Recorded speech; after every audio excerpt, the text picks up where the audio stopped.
Getting our friends together isn't as easy as it used to be. We get it. Life comes at you fast. But trust us, your pals are desperate for a good hang.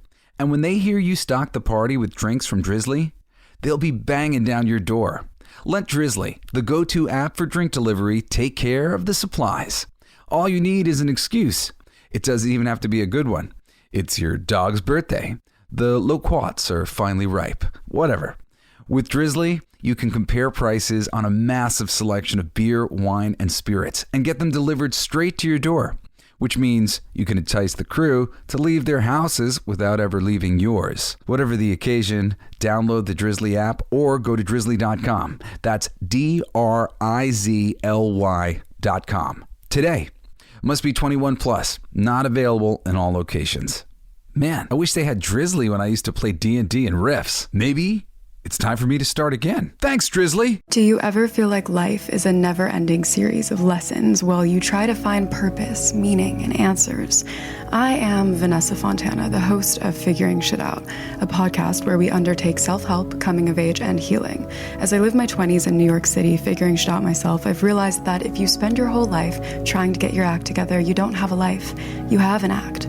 On Figuring Shit Out, every Sunday you get to normalize the journey of not knowing and be guided into living your life with more intention and ease. The podcast playground. Hooray! Hey! It's my song! Let's sing it! It's gonna be fucking awesome! Come on! It's gonna be fucking awesome! You know the words! It's gonna be fucking awesome! That's it! Sing! It's gonna be fucking awesome! Yeah!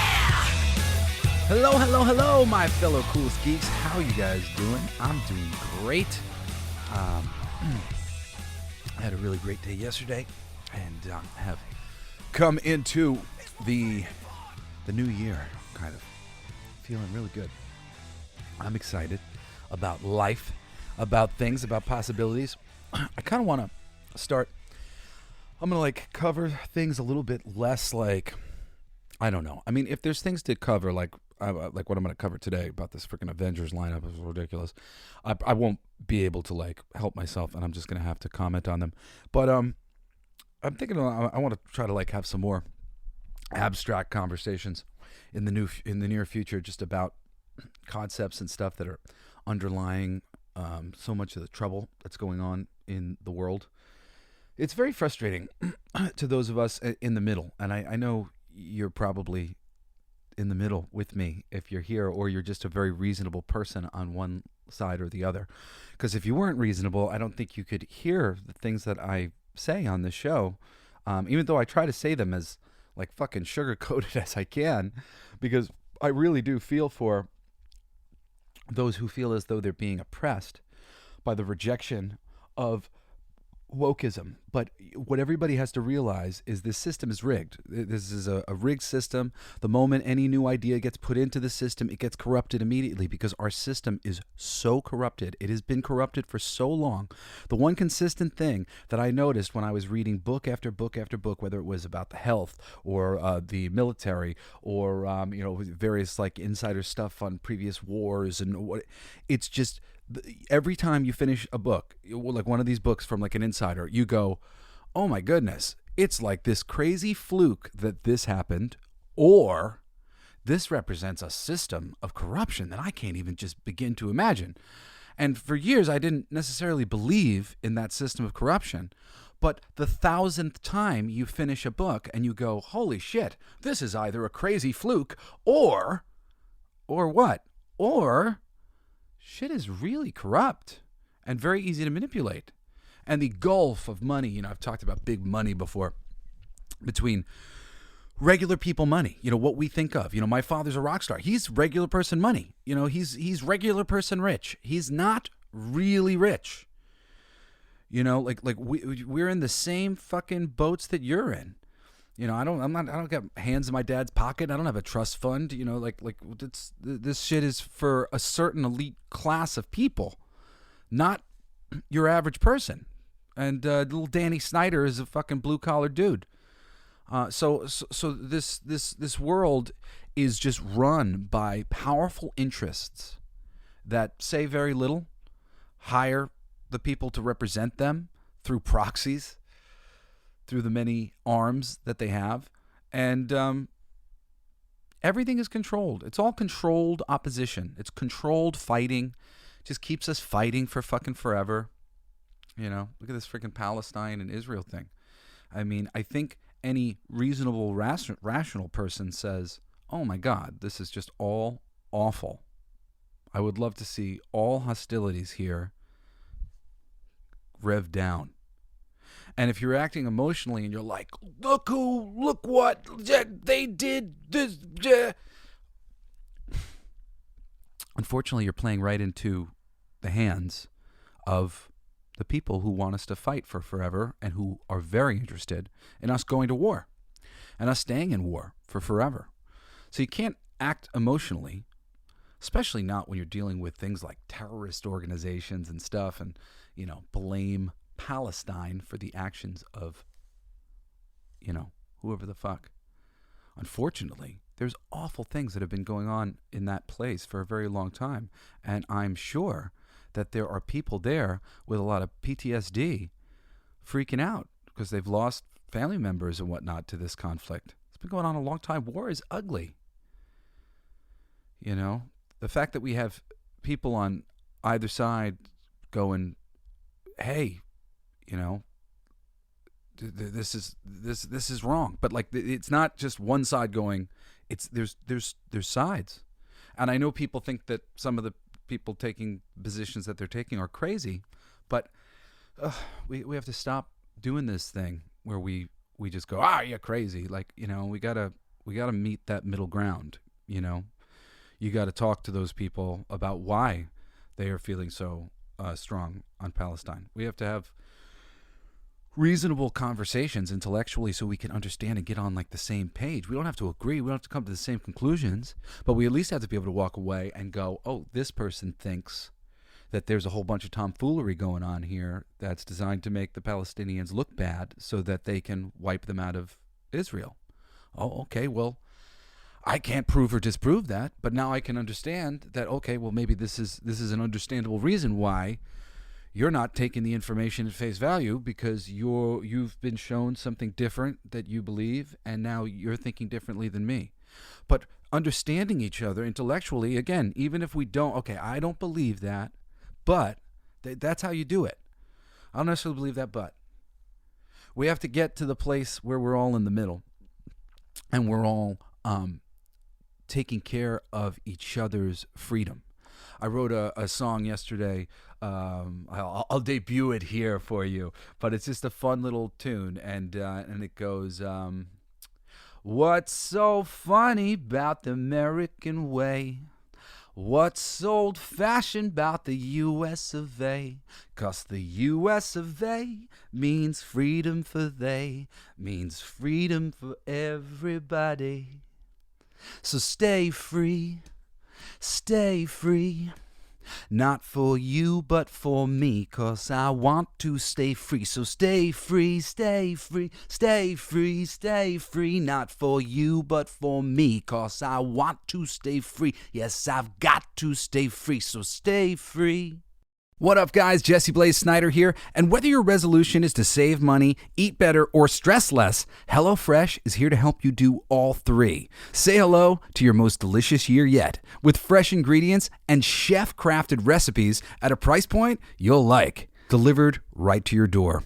So you've resolved to actually sit down and eat dinner around the table like me. But what do you do about those nights when your schedule's packed, like mine always is?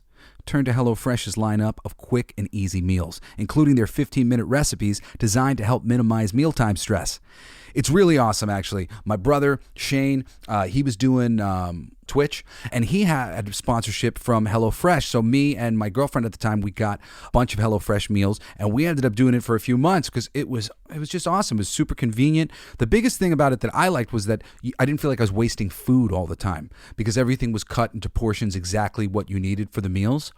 And the meals were delicious. You know, my girl was making them mostly, and I mean, they were really great and usually pretty easy to get done, like fast and stuff. I really highly recommend HelloFresh. It's quite a cool experience to just have that food show up to your door. Here's the directions. Here's everything pre-cut. And, you know, you're just cleaning up the dishes to get it done. So go to HelloFresh.com/CoolGeekFree and use code CoolGeekFree for free breakfast for life. I'm so excited to offer that to you. One breakfast item per box while subscription is active. That's free breakfast for life at HelloFresh.com/CoolGeekFree with code CoolGeekFree. HelloFresh, America's #1 meal kit. Stay free, everybody. For me, I need you to be free so that I can be free. As long as one of us is oppressed, we are all oppressed. We all have to be free. We have to respect each other's right to be free. To be free. We're all free. As long as we're not hurting each other directly and like fucking microaggressions, guys, get over it. I'm sorry. I know that sounds... No. I'm 40, and most of you guys who are talking about this are kids, unfortunately. And I don't mean to disrespect. I really don't. But there's just something about time where you learn that everybody's oppressed in one way or another. Everybody's got their something. Everybody's got some difficult thing that they've been dealing with that you know nothing about, you know? And case in point, you know, you glance at me and, oh, he's a white male with privilege. His dad's a celebrity. And whoa, one, you don't know what that life is like. It's not awesome. Two, there's so many things that you can't see that I've dealt with, from the death of my very best friend in my very first music project, you know, and survivor's guilt, depression and anxiety through a lifetime until I was 28 and realized that I was going crazy. Chronic body pain from getting hit by a car when I was a little kid.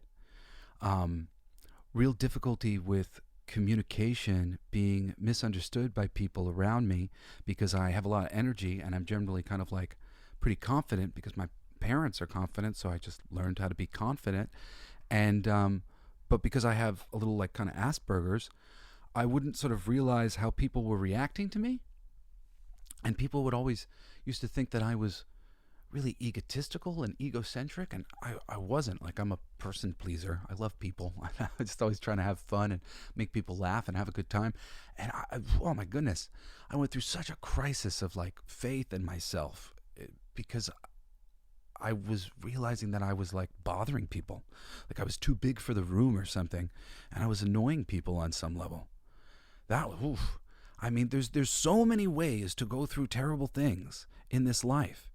I had 2 fires. I lost my entire toy collection, everything that I'd collected since I was a little kid. Every single gun and knife and cat and dog and rat and trash can and thing that I had saved from action figures for years and years and years and years. I lost it all in the blink of an eye. And I want to sit here and fucking like, oh, I'll cry. Like, I'm not trying to cry. And I'm not trying to compare pain. Like, that's the problem. The problem is compare pain. You know, even if, let's say, I was some privileged, whatever, like you shouldn't be comparing your pain to me. I shouldn't be comparing my pain to you. We should be sympathetic to each other. You know? Unfortunately, I think a lot of people are kind of, my thing, that thing. Like, you think that you want the government to help you until they do. And then you're like, fuck, this was not what I was hoping. That's just the thing. It's really like everything going on like on the left right now, and I really believe everybody's kind of like coming around to the reality of the thing. It's just like once you trust the system to do the thing that you want done, you know, progress society forward. They progress it forward like a bit, and then they create what they want from this progression. They use it. You know, we got Harvey Weinstein, freaking gross rapist, right? But we also got John Lasseter, and John Lasseter clearly isn't a rapist. And the things that they fucking fired him for are kind of absurd, especially in the face of the fact that that man is the second coming of Disney's equivalent of Jesus Christ, Walt Disney himself. John Lasseter was a Disney equivalent who studied and loved that shit and would have kept the freaking thing going. And he got thrown under the bus because of the Me Too movement. And this isn't to say that the Me Too, like, dude, I think rape is the most heinous crime on the planet. Because I think sex and making love is like the most wonderful thing on the planet. Free, love, kindness, respect, physical contact. It's a great fucking thing. So to go in there and be hurting somebody and making them not enjoy the greatest thing on planet Earth, like that, to me, is the worst fucking thing you can imagine doing. But it can't be witch hunts to get people. Boys do have to be more respectful and chivalrous when they see the wrong shit going on. And, and we do have to teach our boys right. I've taught my boys, my son, he's got a little sister, and he was he was just a little boy, but he was being a little inappropriate with her. And I had to just get it in his head. Whether it's variations of no means no, or, like you gotta respect people's boundaries and blah, blah, blah. But like, there's all these things are true, but there's an overcorrection. There's the running in the other direction. And like, we win, wow, all the way over there. But like, you can't run all the way in the other direction to progress and leave all the cavemen behind, okay? And I'm sorry for those of you who are being summed up as cavemen. But the idea that they are mistaking sort of Republican views on the left for being sort of archaic views, which I don't believe that every person who's a Republican actually is like founded in an archaic energy or whatever. I think there's a real mix of people there, and of course tons of mix in the middle. But on whatever level, let's say there is a slightly archaic view in some members of the Republican community, right? You don't have the right to move reality beyond them to the point that they get pinched out and backed into a corner. That's when you have civil war. That's when people fight, because people are being marginalized to such a degree that they're pushed off the map, and they're like, hey, I'm gone, I'm out of here. Or I'm going to kill somebody, I'm going to fight. So, one, it's just like, foolish, don't behave like this. This is how society breaks down. Don't let society break down. Don't be such a fool as to push other people into a corner. Okay? And don't be such a judgmental fuck to think that your way is the only way. There's a right way for everybody. The Amish seem to be doing perfectly fine. Are they wrong and you're right for how you're living and how they're living? Or is it just different strokes for different folks? I say different strokes for different folks. So why can't we all just get along, figure this shit out, right? Anyway, I really want to talk about some of these things, how they relate to fiction and the creation of so many of these things and conversations that are going on, because so much of it has come to comics and geek culture and fiction and science fiction, and I mean, we've just been terraformed by the corporate culture, and nothing is left standing at this point. It's really crazy. And the people in charge just fucking, oh my God, they have no clue. I mean, this is insane. I'm trying to figure out what my sub-headline for this episode's going to be, because it's going to be fixing the new Avengers MCU lineup. Doing Iger and Feige's job is easy. It is. It's so fucking easy. But these motherfuckers, they don't know what the fuck they're doing. So these are like the leaks. I think they're a little more than leaks. I think this was in some official capacity said to be the lineup of the Avengers. I'm not certain of this. And when I went to go kind of look back for bits of information to get the full lineup, I kind of got some slightly conflicting information, but it's from older articles. So I believe that this is what has been announced as of right now. The new Avengers lineup for the upcoming Avengers films. will star Falcon Cap, Wong, Smart Hulk, She-Hulk, Shang-Chi and Marvel's Katie, Captain Marvel, Ant-Man and the Wasp, and Valkerie. All right? So, what do we think of that lineup? Now, let me stop you right there. What do we think of that lineup? Like, who gives a shit about this lineup? On so many levels. I mean, like, who do we have? Wong? Fucking Wong? One, Doctor Strange is available. We got Smart Hulk has not been fun. She-Hulk was not fucking fun at all. She-Hulk is mischaracterized. She-Hulk is not Jennifer Walters from the comics. It's a tragedy. If you've ever read any of the great She-Hulk comics, She-Hulk's awesome. She's such a cool character. She's so sweet. She's the person who, like, you want to be her friend because she's awesome. She's optimistic. She's grateful. She's appreciative. She has a sense of humor. And she's smart. She's all that in a bag of chips. She's everything a man could want and everything a woman would want to be, really, whilst being completely emasculating. But she's so wonderful that you don't mind. That's the cool thing about She-Hulk. She's completely emasculating and disarming as a character. You don't feel that with her. You know, like you just kind of sort of feel like, oh, she rules. She's so cool. She can do no wrong. She's a good guy. She's a sweet person. She's somebody who I'd like to have drinks with and hang out with and chat with. She's the right kind of people. But on that show, she's a fucking bitch on wheels, man. Shit is just like ridiculous.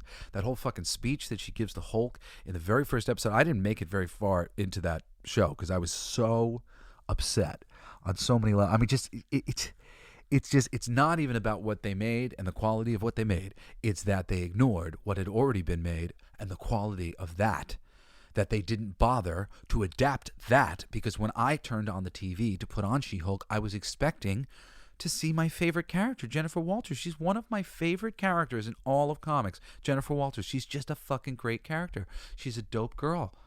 She's everything I like in a girl. I like really tough chicks. And so, like, for me, like, I don't mind being a little emasculated. I really think, like, that's, like, a sign of masculinity, to be like, oh, my God, she's so tough. I love it. So I feel that. And then she's sweet and has a sense of humor, and she's grateful, and she likes being the Hulk, unlike Bruce Banner, who doesn't really like being the Hulk. She has a good job. She's an intelligent person who uses her mind to make her own money, and she's just like the greatest independent woman in comics that there is, because she's not divisive. She's literally something everybody would love. She's all the girls' best friends, and guys' best friends too. Like, you want to hang out with She-Hulk? She's cool. And somebody that all the guys, like, oh my God, are enamored by. How do you ruin that? How did you fucking ruin that, Marvel? Oh, I know. You ruined it by strong female character and getting a bunch of asshole women to come in who just have no fucking desire to know history or know what it is they're fucking doing, to honor the things that have been created to be what they fucking are. It drives me crazy. It drives me crazy. She-Hulk is just like, it's just this sore because it was everything that they were looking for. Everything that they were looking for. It could have been your first success out of the stupid, wokeified version of the MCU that we've had for the past 5-6 years now. I mean, really, it's absurd. Shang-Chi. Okay. One, Wong, not a member of the Avengers. Shang-Chi, not a member of the Avengers. Marvel's KAtey, what the fuck is she doing here? It's this just Shang-Chi is not a buddy book. Like when you read the Shang-Chi comics, it's not a buddy comedy between Shang-Chi and his goofy sidekick Katie. That's not the book that we've been reading. When it started out, it was a play on Bruce Lee films. Shang-Chi was literally modeled after Bruce Lee. The one-man fighting machine. The master of Kung Fu. Get fucking Katie out of the equation. It was stupid and ridiculous when you put it in the fucking first movie. And you didn't make a John Wick with Shang-Chi. You didn't try to do something credible and cool. And you didn't try to do something different and diverse. That fucking movie is like every other Marvel movie. Generic Marvel movie. And it really, like that movie set the tone for generic Marvel movie. Because there was such a clear blueprint for what that should have been. And then when we got what we got, it was like, what did they do to this thing? They generic Marvel movied it. Yay. So great. Shang-Chi and Katie will be along for the ride. Woohoo! Maybe she can serenade us with another fabulous rendition of the Scuttle song from the latest Little Mermaid film. Also, we got ourselves some Captain Marvel. I mind that less than fucking Shang-Chi and Wong and Falcon Captain America. Fine. Ant-Man and the Wasp. That makes sense, of course. Valkerie.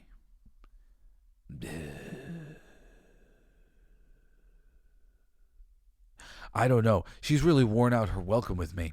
I liked her okay enough in Thor Ragnarok. But Thor Love and Thunder, ugh. And her fucking cameo in Captain Marvel, ugh. And ugh. Yeah, ugh.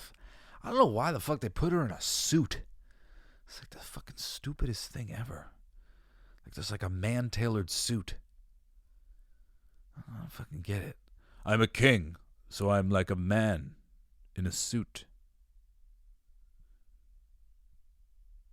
Like, let me just say, that would never be drawn like that in a comic book. Want to know why? Because it's fucking boring. Boring as fuck. And here's a lady with dreadlocks in a suit. Oh, sorry, braids. Here's a lady with braids in a suit. Oh, lovely. Great. I've seen a lady with braids in a suit before. The reason why I love comic books is because it's an artistic medium where the budget is no option. There's no fucking budget. It's, whatever you can imagine, you can draw. You can create that in the world. And, so the things that are created in comics are just always dazzling and mind-blowing. When the writers, or an artist is doing the book for themselves, when the writers are thinking about the artist, they also think, you guys have to sell this artwork at conventions. You make money that way. I want to make sure that something exciting is happening on every page. So comic books are very visually stimulating at all times. The visuals are just, they're making these things interesting to us visually. So when you take a character like like Valkyrie, and remove any visual component to what she is, you really lose a lot. And I mean, Valkyrie, dude, like straight off the bat, sorry, that dark braided hair, it don't work. The blonde works. The blonde really offsets really nice with the baby blue. And the blonde makes her look like a sort of interesting female version of Thor, but she's got her own aesthetic through the Valkyrie thing, riding the Pegasus, with the sword and whatnot. She's very tall and statuesque, this lady. Valkyrie, she's not statuesque. So the Valkyrie of the comics, who is like carved from stone sort of being, like a little Aryan goddess, which is fucking fine. It's like when you're like, the Aryan race is the only race. That's a problem. The idea of an Aryan person existing and somebody being like the pinnacle of the thing, that's fucking great. Cool. You are the embodiment of that wonderful, beautiful thing that might exist. And isn't that nice that there's an embodiment of the most beautiful thing? One of these beautiful variations of life. Let's see the most beautiful embodiment of that. Isn't that wonderful? We would all like to come up and see that. Let's see that. It's okay. It's okay to celebrate the most beautiful version of the thing that we can find. And comic books are generally depicting sort of the most beautiful version of the thing that we can find. And Valkyrie, from her hair color and her stature, she did not visually. She's not. What do you call it? She's not Valkyrie. She's not the character. You look at her and you're like, that's not Valkyrie. That doesn't look like Valkyrie at all. And she only has on a costume that's barely reflective. Her hair isn't exactly right. And now she shows up in a fucking suit all the time. So, I mean, it's just ridiculous. She's a ridiculous rendition of the character that doesn't do the character any justice, doesn't make people who have been fans of this material excited. Valkyrie is also not a member of the Avengers. You know what she's known for? She's known for a team called the Defenders. The Defenders team, I think Wong's been on the Defenders at times. There are other teams that you could have these people show up for. You've set up a couple things. What this team says to me is it's like who do we have around? Right? Who do we have around? Well, we got Doctor Strange, but Wong is really the Sorcerer Supreme. Okay, well, I guess we'll have Wong. And we just introduced She-Hulk, great. Still got Smart Hulk. Okay, great.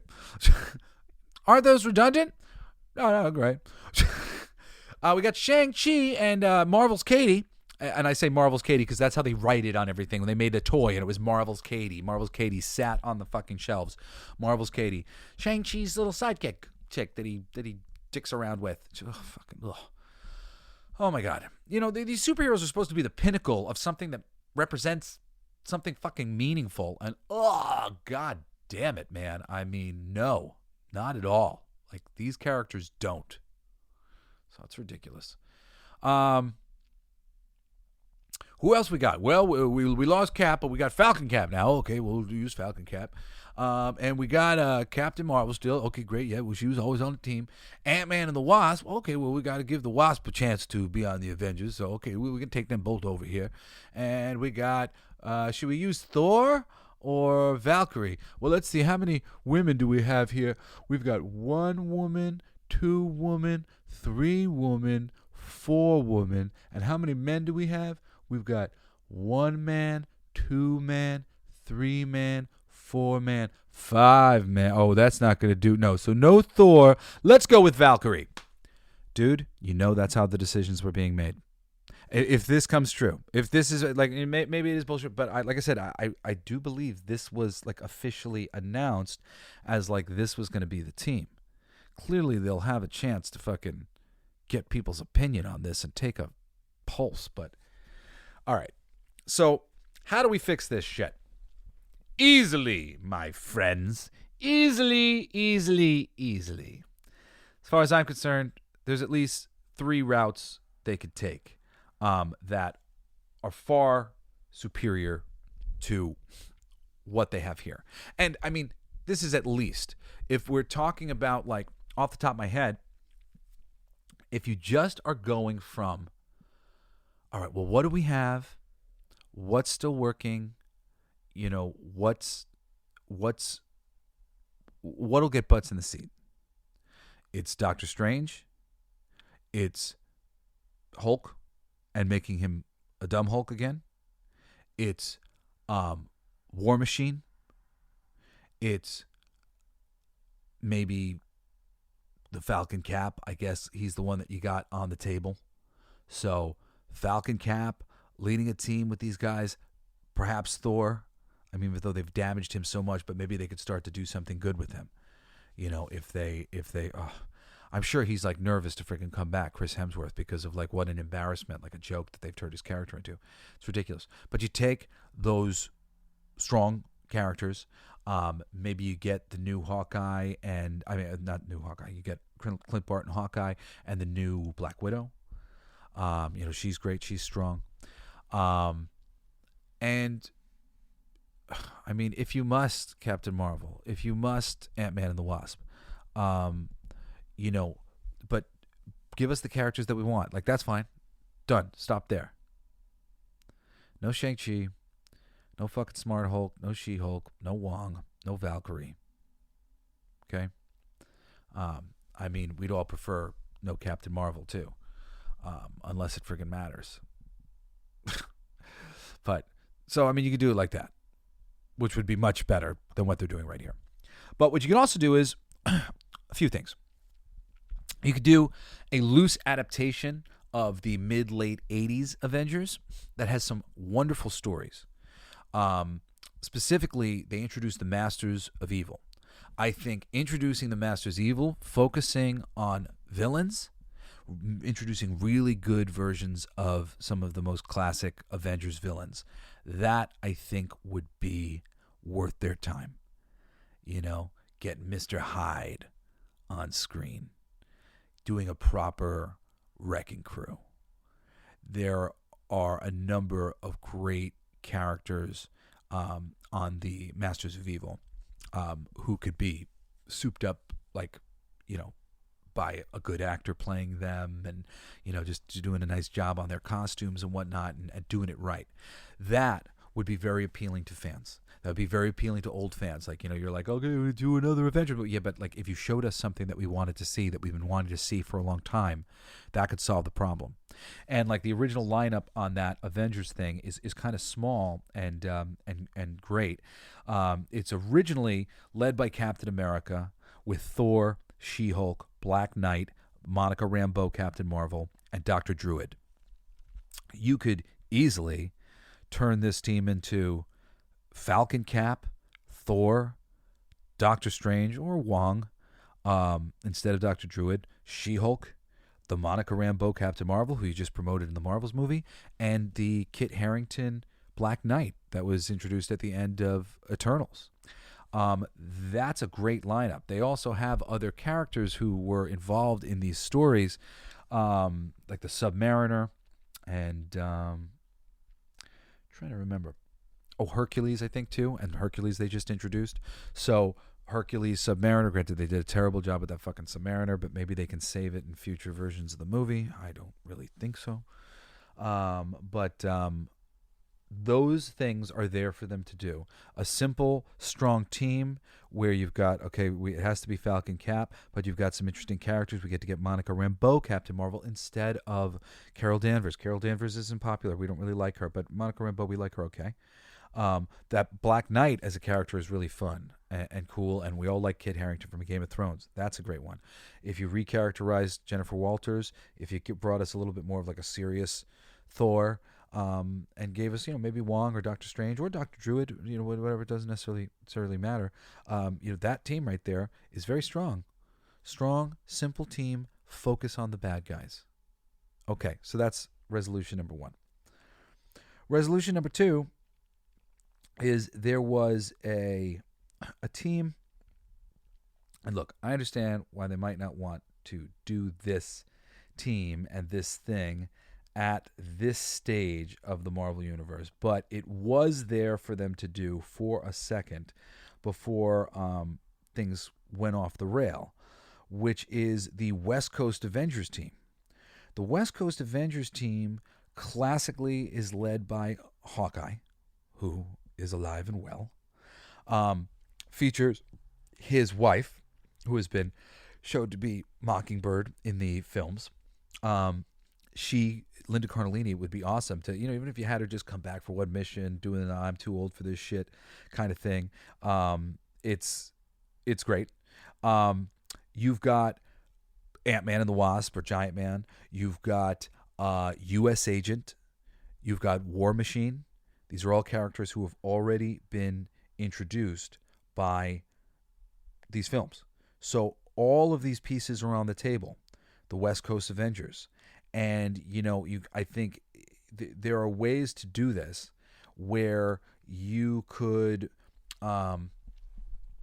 basically build a West Coast Avengers movie to something that was like crazier, and be able to tease to the audience that, like, don't worry, this is going to go somewhere really big.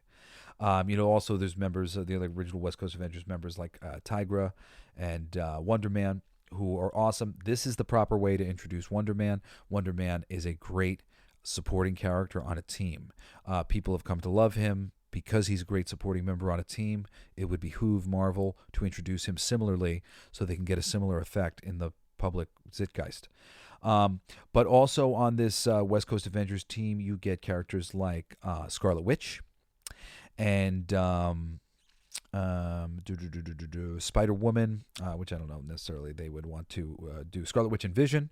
And there are other later versions of the West Coast Avengers. I mean, really, the Avengers West Coast and leaning into the Hollywood thing of it, and like there's just so much cool stuff that they could really have done and still do with this team. And I mean, really, like, imagine a team anchored by Hawkeye with his wife, Mockingbird, with U.S. Agent and War Machine. So you got your Captain America and you got your Iron Man type characters. Maybe you switch out Tigra for Black Widow if you want, but I think really it would be great to introduce more characters and in these ways. Wonder Man's a great character to introduce. Moon Knight is also a character who is featured on that team and who you could put on that team from the jump, and that would be a cool bit. You got Hawkeye and Mockingbird and Wonder Man and Tigra and Ant-Man and the Wasp, Vision and Scarlet Witch. Bring in that white Vision, and Moon Knight. Moon Knight's a great one. So there's some cool stuff, and easily you could put Thor on this team. At various times different characters would come in. It could be maneuverable here, right? You don't got to be too precious about it, but something that ultimately is reflective of the West Coast Avengers, led by Hawkeye, featuring all these other characters. It's a proper story progression. It gives respect to the original Avengers. If it was done right, if it was executed well, people would love it. It would be great. Would have been a great thing. I feel like it's like too late now, and that's a bummer, because really, like, the West Coast Avengers could have actually been a really strong choice and offered a lot of character and a lot of new characters and new things to the world of the Marvel Universe. Okay. But what do I think they should do? What do I really think they should do? It's this. All right, guys, full disclosure, I just went to a Rolfing appointment. For those of you actually who have body issues and back pain and stuff like that and are going the surgery route, I have so many friends who've gone the surgery route, look into Rolfing. Rolfing is about basically your muscle structure. You have 7 different layers of muscle tissue. And these people study the muscle tissue so they can help separate the scar tissue. And I find that in my study, and I've studied, body issues and extensively, because I woke up at 30 with chronic body pain, and I've got 4 kids, and I was yelling at them because they wanted to play with me. I used to play with my kids just constantly. I still do, but like I would be wrestling with them all the time, and my body got so bad, and I went through just everything, osteopaths and whatever else, and ultimately, like, a chiropractor can get your spine straight, but it won't stay, because your muscles, for the most part, most of the older people around, we don't know, especially guys, because we're really tough. We're like, oh, I'll take it. We ignore pain, and we'll get just little injuries, little minor injuries that will compound with other little injuries over time, and they'll start like pulling us out of alignment, pulling our spine out and stuff, and making us really uncomfortable.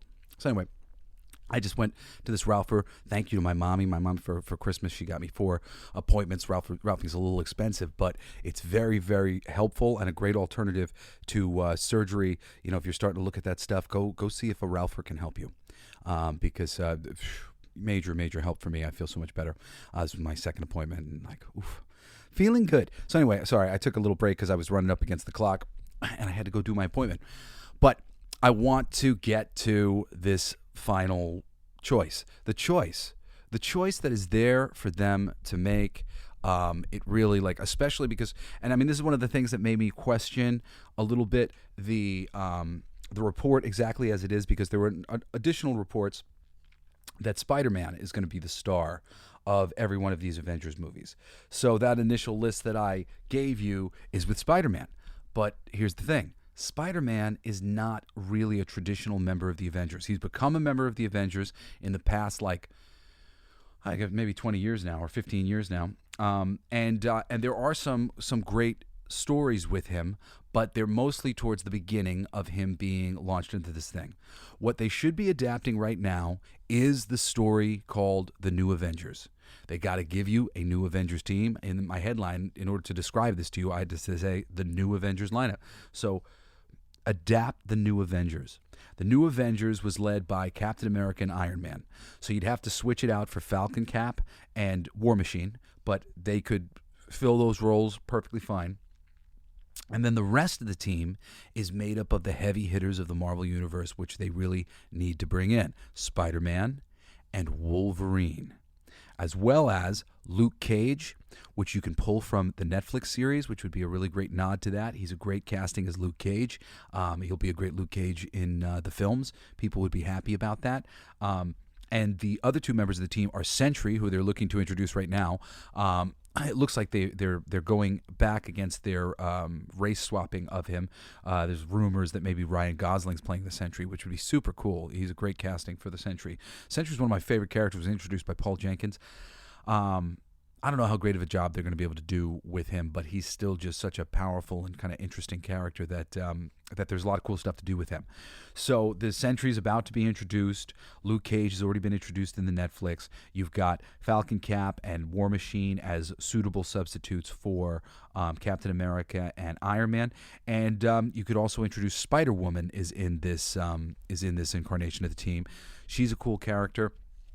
As well as quickly a character is introduced to the team, which is Ronin, which they've already introduced Hawkeye as Ronin in the New Avengers. It was a whole mystery of who she was. Was it Daredevil? Was it Echo? Was it Hawkeye? Like, who was the person? Well, I think eventually Echo took over the Ronin position. But that they could easily have Hawkeye, as Ronin, or Daredevil as Ronin if they wanted to do a cool Easter egg and make it a mystery. But Wolverine and Spider-Man. And now what they would have to do for this to really, I think, capitalize on it, they'd have to change a lot of the story, but they could take some elements. They could take some great elements, the breakout at Riker's prison, or whatever prison that they break out. I think it's Riker's, of all these supervillains being released, and then all these heroes having to come together to take them on. And I think somehow what you would ideally need to do is have Wolverine, Hugh Jackman, Wolverine, and Tobey Maguire, Spider-Man, as your Spider-Man and your Wolverine. And, and have some of the New Avengers stuff, let it like start in some of the places that it starts in, and take them wherever you need to take them. But this would be a lineup that people would get really excited about. To see Wolverine and Spider-Man alongside these other superhero characters, like this, the two of them together, Spider-Man and Wolverine just in particular, and go for Tobey and Hugh. Scratch that itch. And then you don't have to waste Tom Holland you don't got to pay for him, and you can get him into other ones down the way.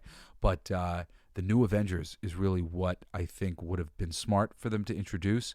Granted, they would have had to do a really, really loose adaptation of it, but visually, for posters and whatnot, I really think they could have achieved everything that they hope to achieve, get a little excitement out of the audience, really put their best face forward, their best characters forward.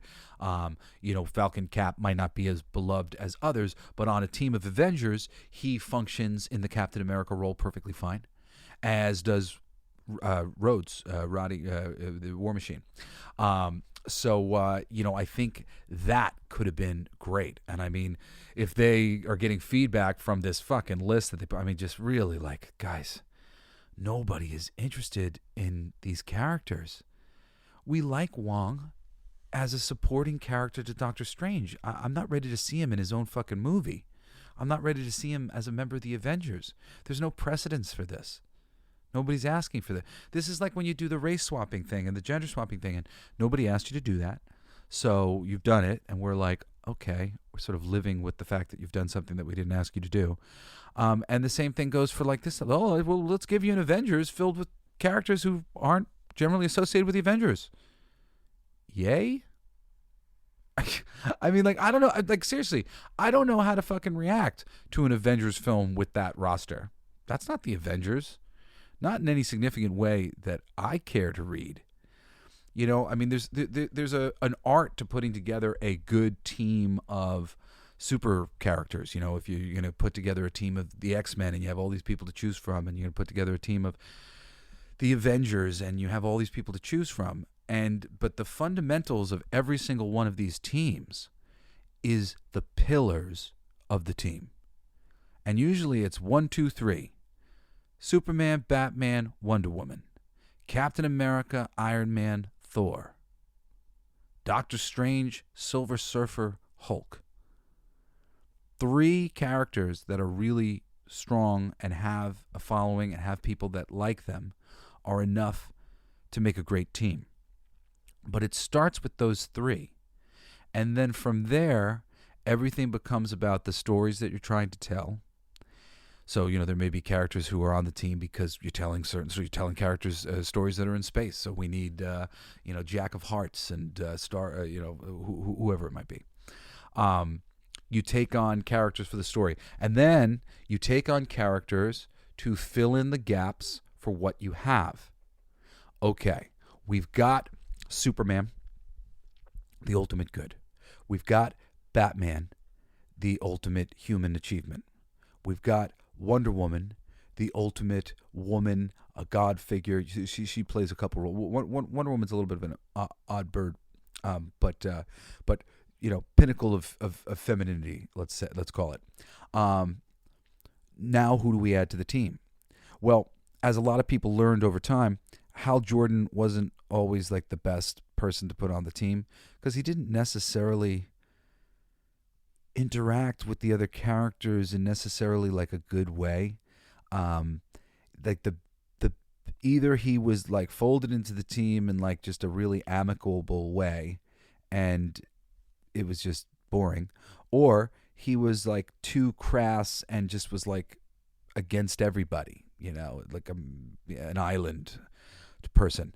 However, characters like Kyle Rayner, who was a young new Green Lantern, who was a younger guy who was looking up to these heroes, who was in this, given this power of the Green Lantern, so he's this A-list hero, but he was new to it. Or John Stewart, who was a little bit newer to being a Green Lantern than Hal Jordan was. He wasn't viewed as like the OG Green Lantern. The other heroes came along before him, so he again looked up to them for leadership, and he was a military guy, so he fit well within the ranks of that and had great powers that could be utilized in creative ways. This made him an interesting character. Barry Allen, similarly, not a great fit for the Justice League because he just ends up being like a mix between Batman, he's a detective, he's a forensic scientist, or Superman, he's a super good guy. However, the Flash, Wally West, he is a different situation because he was Kid Flash. He's a graduated superhero. He's somebody who was younger. He grew up looking up to people like Superman and Batman and the Flash, and now the Flash has passed away and he's taken on the mantle of the Flash, and he wants to live up to that mantle, and because he honors it, and like that makes him a great fit within the group of other Batman, Superman, Wonder Woman, and he's got a great sense of humor. He's funny. He's quippy. Great. Batman isn't, Superman isn't, Wonder Woman isn't. That's not really their thing. But Wally West, that is his thing. Similarly, Martian Manhunter is a great feature of the team because he brings a bizarre horror element to the bit. He's this shape-shifting Martian whose true form is slightly monstrous, and he has a lot of different powers, and he's very stoic and alien in ways that Superman isn't, because he was raised to be truth, justice, and the American way. So his great juxtaposition to sort of how much not an alien Superman is in comparison. Again, these relationships, they go a long way to help service the whole thing. Aquaman is a king. Similar to having Black Panther T'Challa on the team, a great addition to the Avengers.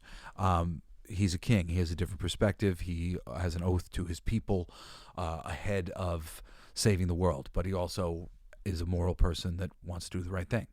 So this is like, how you build teams. You usually, at least just 3 great characters. All right, it's Cyclops, Wolverine, and Nightcrawler. And then we're going to put a bunch of characters that are like fan favorites but not as popular. And we're going to put a bunch of characters that are characters that the writers or the editorial team like and want to see more happen with them, or some characters that really will help the story because it's going to be in space, or because it's going to be about this guy's dad, or whatever the fuck it is. If you look at this list, just to go back to it, the original list, even including Spider-Man, right? Where are the 3 tentpole heroes for this film? You've got Spider-Man, Wong, She-Hulk, so 1 out of 3 right there. You've got Smart Hulk, Shang-Chi, and Marvel's Katie. Shang-Chi, no way. Marvel's Katie, you fuck you, Marvel's Katie. Smart Hulk, I would argue, is not A-list. He is not popular with the fans the way the Hulk is. Dumb Hulk, dumb as Stone's Hulk, that's the one that we like. The other ones can be interesting in different stories, but you really got to do some great writing, and Marvel isn't capable of that right now. So I'm not given a green light that Smart Hulk is a tentpole character to build this team on. So I'm still saying 1. You got Falcon Cap, which I picked the new Avengers team because you get Spider-Man and Wolverine. And you also get Luke Cage, and you get the Sentry, some powerhouses. So Falcon Cap being and also ran Captain America is, less of a big deal. The tent poles of that team, it's for Iron Man, Captain America, Wolverine, Spider-Man. But, there you got Wolverine, Spider-Man, which I think is enough to do the thing. And the combination of War Machine and Falcon Cap, I think, make the 3rd leg of that, because they're both close enough to give you an A-list person. And then fan favorites like the Sentry, a character everybody wants to see. Luke Cage, a character everybody already saw and enjoyed their time with. And then some characters that we might like to introduce, like Spider-Woman. And also Ronan kind of plays a little bit of an A-list bit, depending on what you do with him, because whether he's Hawkeye or he's Daredevil, that is an A-list character on your team. So there's a lot that could be done well there. Okay, so our A-list characters, we've got Spider-Man. I don't know if we quite call Falcon Cap a home run. Let's maybe call Falcon Cap and Smart Hulk half and half, and we'll say that's 1. So Spider-Man and Falcon Cap and Smart Hulk equal another 1. Captain Marvel. The audience hates her. She is like a reasonable pinnacle of the team if you could write it well and execute it well. If this were the comics, I'd say that could be great. But here, in particular, I don't know. I mean, okay, maybe. Ant-Man and the Wasp, no. Characters people like, characters that have a history with the Avengers, sure. I love Ant-Man. I love the Ant-Man movies.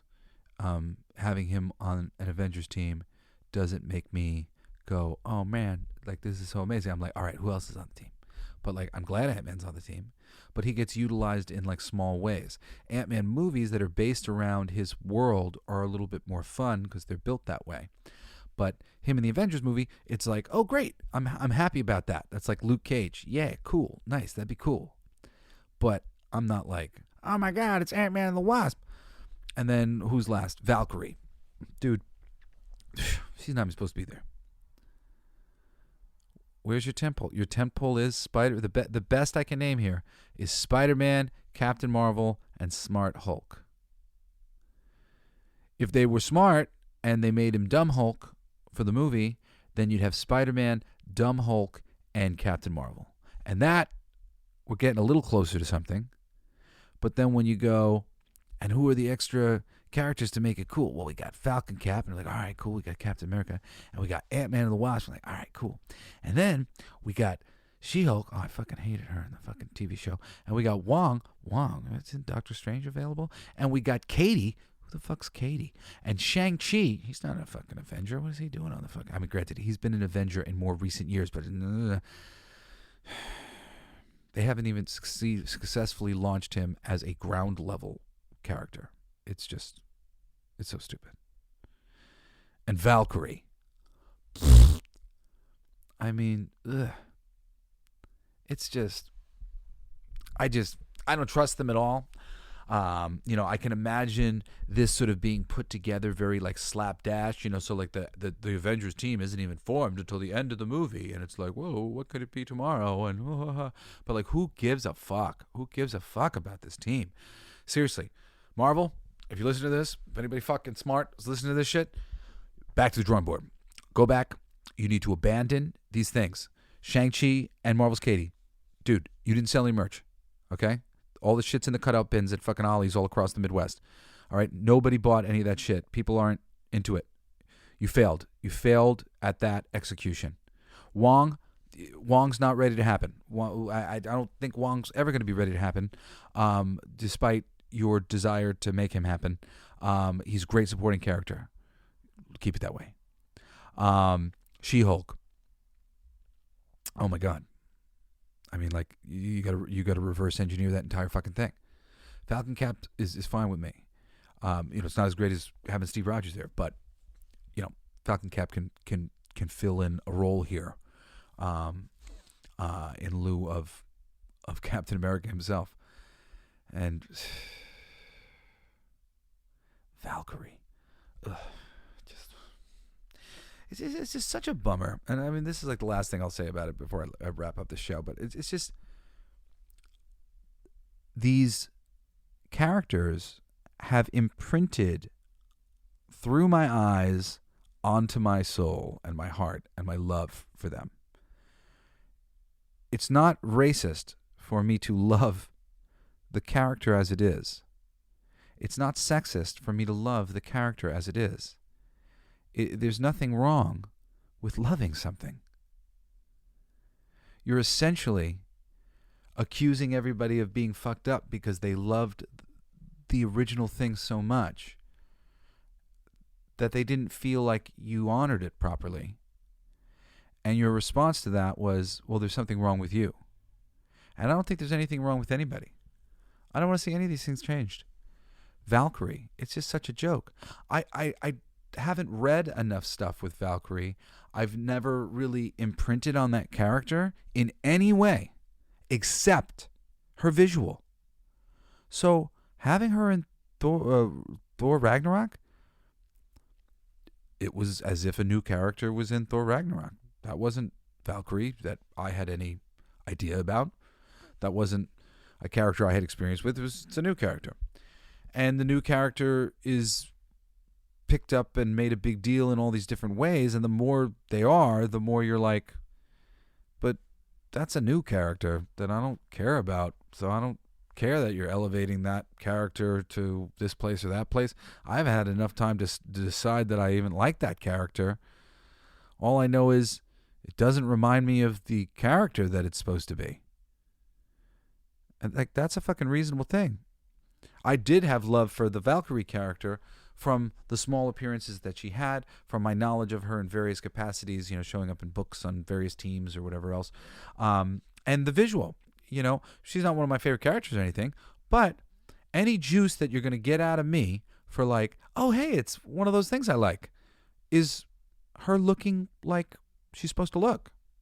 Because that's what I'm used to. That's what I spent time with, man. There's nothing wrong with me for just being like, oh, well, I was used to this and I like this, and now this other thing just seems like a whole new thing to me. So I'm like, I don't even like kind of connect them together. In which case, the more time you spend on that idea or person or character or whatever, like the more time you're getting me as an audience member going, when's Thor gonna come back on screen? Forgive me, but that's the thing. Like, seriously, like, you just like put us to sleep because you're selling us a certain thing. And then when we get to the theater, you give us something else. You know, a Valkyrie that doesn't look like Valkyrie isn't really Valkyrie. And I'm sorry for anybody out there who's like that, like you find that triggering.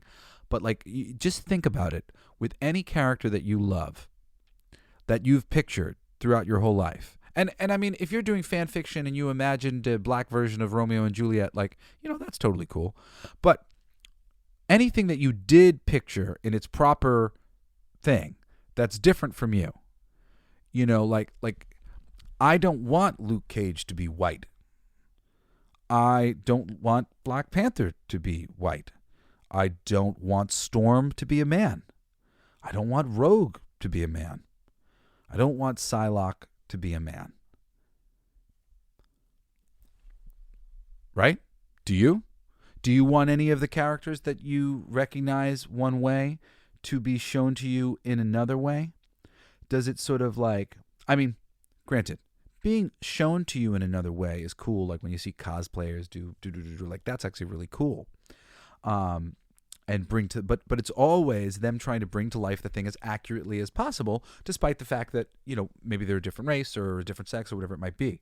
And it's always bonus points from the people who are looking of like how great that fucking costume is, how great the makeup is, how good the hair was done, you know, whatever it is. The authenticness of the thing is still the thing. And that's how you satisfy an audience of people who love something. The moment you change the thing, you essentially give this like indictment of the thing. Like, well, why did it need to be changed? It was interesting. I was watching like some stupid clips, one of those like dating things. It was just like a funny kind of like clip thing that somebody shared with me. But they said something to the effect of like, well, why did you get a nose job? If you were like, because the lady was like saying she was a 10, and she's like, well, were you a 10 before you got your boobs done or before you got a nose? I forget what it was that she had done, or her lip injections or whatever it was. And she was like, yeah. And he was like, wait, but you said you were a 10 then and you're a 10 now, but why did you need the lip injections if you were a 10? And she's like, well, because you can always get better. But that thing of like, why did we need this if this is true? You know, there's that's like the view for people. You know, when you change Captain America, there's a unspoken indictment of the previous Captain America. And we don't have to think too hard about why a change was made. And the answer in all these cases is because we needed less straight white men in the room. So we took one that existed already, that people already liked, had already imprinted upon, and we arbitrarily changed them or brought in a new one and gave them their name, whatever it might be. This is the reason why they're doing it. So, yeah. You know, people feel, and like a black person who loves Spider-Man, you know, whatever, like they feel like you're indicting the thing they love. It doesn't matter. Like this goes across race, you know, all reasonable people get this. Like anybody who really like is into these things and have grown up thinking about it a certain way. It's like, yeah, I wanted to go join their fucking team, but I didn't want them to turn black. You know, like you know, this Avengers would be really great if they were all my ethnicity. It's kind of like the most racist thing anybody's ever said. Like seriously, like you can't fucking get down. Like some of my favorite teams in the Marvel and DC universe are the international teams that are made up of all these other people. Like there's a really great team, I'm forgetting the name of it right now off the top of my head, that Grant Morrison had introduced. That was like the China super team, and there was tons of characters on the team, and they were all just kind of interesting and stuff. I never got like enough information on everybody, but I was like super interested to hear about them and to, you know, get some stories from some of those characters. And I'm a straight white male, or some version of that. What, you know, what's the deal? How come I loved RRR so much? How come that was like my favorite movie this year, or one of them? Godzilla -1 was a pretty good contender. But like seriously, why is it that I liked it? And like these people don't look like me. Why is it that I like Blade so much? Blade 2 is one of my favorite movies of all time. Love that movie. Why? Tell me. Somebody tell me why. All this racist stuff is bullshit. They move the bar. When they say racism, it doesn't mean what it means anymore. Like racism. You keep using that word. I do not think it means what you think it means. It doesn't. It no longer means what we thought. Like when we grew up reading about racism in our textbooks and stuff, and like me when I was younger or whatever, and you're told about racism. Racism is this terrible sort of bitterness of sort of lifting yourself above an entire group of people, for no good arbitrary reasons, like they're inferior beings who can't think as well and stuff like that. Like that's racism. People who think blacks are animals, fuck you guys. Like, holy shit, that's racism. Outside of that, when people are just like passive racism, I don't know all the buzzwords that they like to use for this stuff. All these microaggressions in the culture kind of thing of like, look, this person came from a different background than me, clearly, because look at the way they're communicating. And by communicating backwards, scientific exploration of this shows that this is racist. Like, oh my fucking God.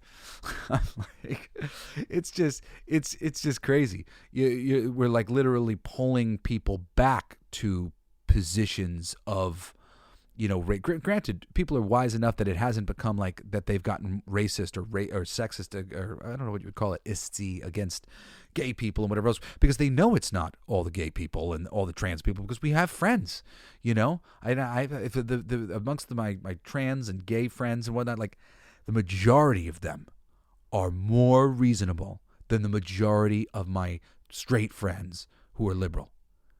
The majority of them are like, shit is crazy. Like, people need to like back off and let everybody live their life. Like, I just want to live my life. That's the whole fucking point of trans rights in the first place and gay rights in the first place, is that I want to be able to live my life and not feel like I'm being persecuted. And like, they're fucking persecuting motherfuckers like crazy, And I mean, like, that shit has been said to me verbatim by so many of my friends. And it's the reality. The reality is most of us are in the middle going, wow, this is nuts. Everybody's gotten so rude. I just want to stay out of this. Like, I don't even know how to proceed in this climate. I just I'd prefer not to piss everybody off and be in arguments, but man, some people really don't know what's what. And it's crazy. It's crazy. It's crazy. It's crazy. It's so disappointing that this is the state of things that we're in. There are lots of metrics that you can go dig into out there from these recent flops that have had, especially from Disney and everywhere else. And there's one thing that is fairly pointed for me that I see when I look at the numbers, and that is women have left the Marvel Universe even more so than men. The audience has diminished. And the women are a larger group that is absent. So that means as they've feminized the Marvel brand to make it more inclusive and more appealing to this wider audience that they're going after, they turned off every woman they already had because she was there for masculinity. She was there to see heroes do heroic things, to see men stand up for the women and the people in their lives. And I say men because it does tend to be a majority men. This team that they've got, they want 50-50 women and men. But this isn't... Everybody loves a badass bitch, man. There are comic book companies that have made their money. There are film studios that have built everything on making films and books about badass women. There are badass women in the Marvel Universe. But there is a difference between featuring some badass women and forcing a quota of weak characters onto a team of Avengers that is meant to be this billion-dollar franchise made up of characters capable of carrying their own franchises. Iron Man, Captain America, Thor, Hulk. I know Ant-Man technically did, and Captain Marvel technically did, but Captain Marvel just fell flat on her face. Hulk movie was the worst fucking movie that they made in the thing. Stupid Hulk in the Avengers thing has been great, been very unsatisfying with what they've done with the Hulk. Spider-Man does have his own movies. Falcon Cap's gonna get his own movie, but it's being reshot right now completely from scratch because of those stupid political games that they played with the script, and the audience hated it. Not only did the audience hate it, apparently they had a friendly audience. They had handpicked an audience for Captain America 4, and the audience that they handpicked hated it more than the test audiences for the Marvel, allegedly. The Marvels. So, whatever, man. This shit's all fuck-cocked. It's so lame. It's just such a ridiculous thing that me talking about this stuff or whatever on any level, I have to imagine that there might be somebody out there who's like pulling out their hair and upset with me that I'm not playing this game and towing this line of like, you know, Jesse, if you're so liberal, I am, baby. I am so fucking liberal. I want us all to be free.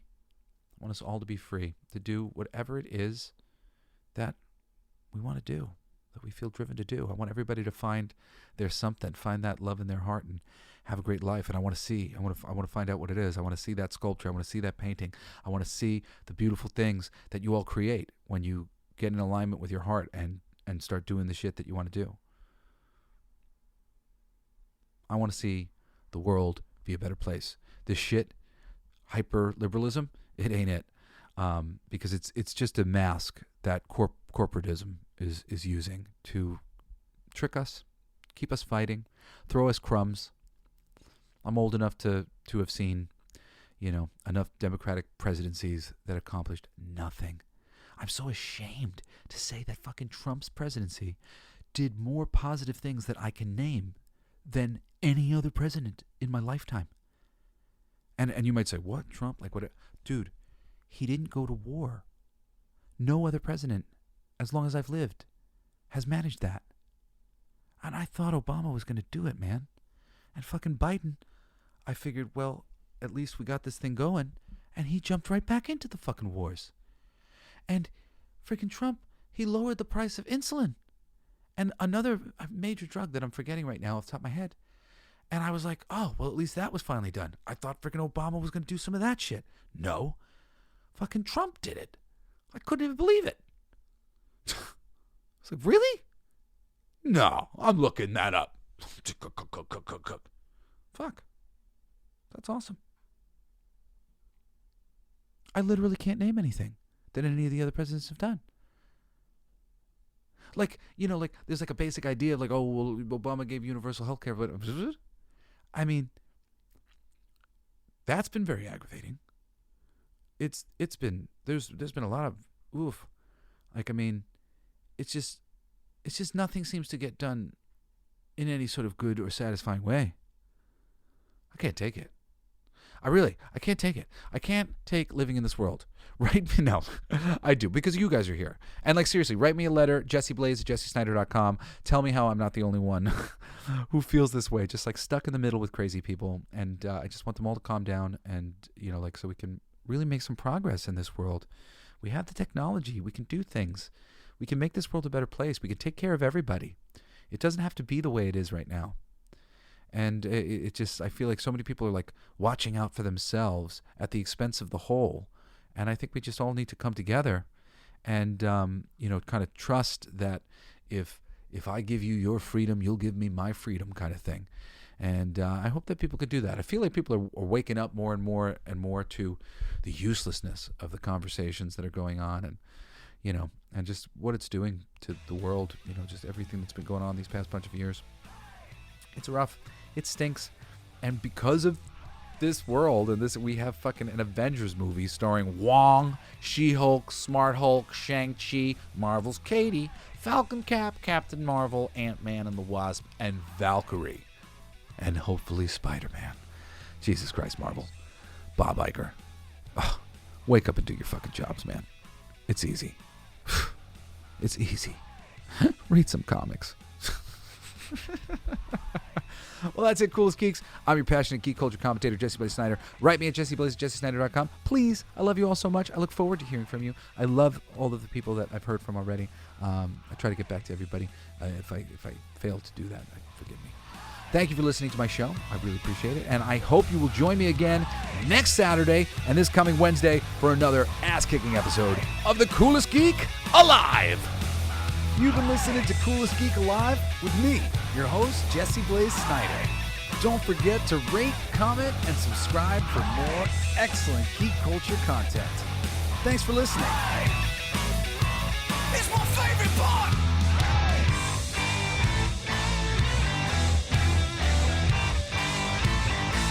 Isn't that heavy?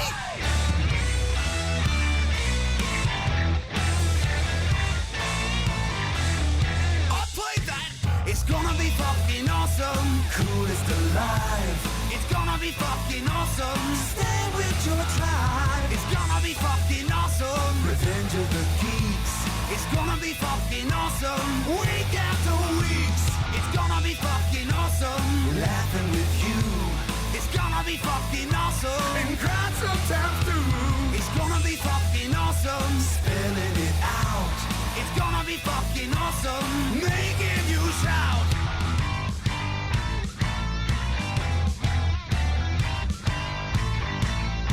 I'm a genius. I got lyrics coming out me bum for days.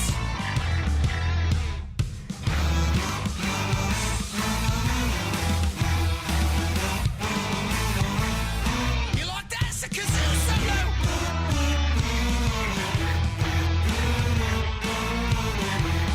I played that too. It's gonna be fucking awesome. Talking some shit. It's gonna be fucking awesome. Living your shit. My voice is fucking awesome. Food in our mouth. It's gonna be fucking awesome. Get in the mouth. It's gonna be fucking awesome. Tell all your friends. It's gonna be fucking awesome. Call right on text. It's gonna be fucking awesome. Raising the bar. It's gonna be fucking awesome. Straight to the stars. It's gonna be fucking awesome. It's starting soon. Straight to the top of the pops for this one. Passing the moon. It's gonna be fucking awesome. On with the show. It's gonna be fucking awesome. Ready, set, go.